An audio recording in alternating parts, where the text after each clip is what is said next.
I think like a lot of other things from a leadership perspective, it's leading by example, right? Like a lot of other things in leadership, it's just really being open and honest with the expectations, right?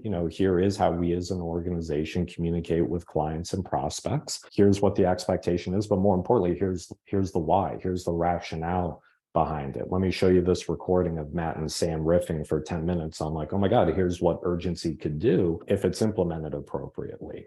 Right. So I personally, Sam, I'd love your thoughts on that from how you drive this top down within the organization. But just going back to sort of the fundamentals of leadership in general, that's where I'm going to gravitate towards.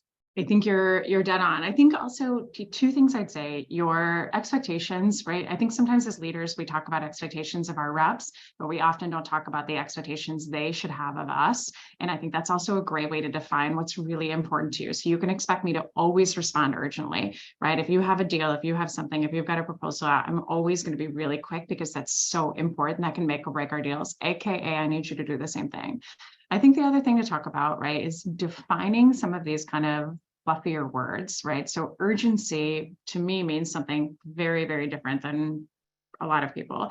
And I think this hit home with one of my old reps. She had sent out a proposal years and years ago. And then I was like, hey, I'm like, how's it going with this proposal, whatever? And she's like, I haven't heard back yet. And I'm like, what was your last touch point? And she's like, 2 weeks ago. And I'm like, and I died. I'm still upset about it. It's been like a decade. I said, oh, and so thinking about how do we define urgency? What's a cadence? And even just having that conversation. And I was like, we want to follow up in like 2 or 3 days. We want to make sure we have the meeting already booked to review the proposal. For whatever reason, we can't get that right. We want to bring some urgency to this.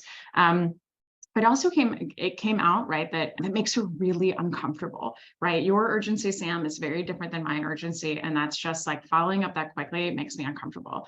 That's a great growth spot for somebody, right? Having a conversation, talking about the benefits of that. And then to your point, Matt, I would set the example, right? How quickly do you respond? How quickly do you make sure something goes out that same day? Do you say, right? Do you even have the difficult conversation to say, I think this could have gone out a little bit sooner. It's really important that it does, right? How can I help you make sure that this happens in the future?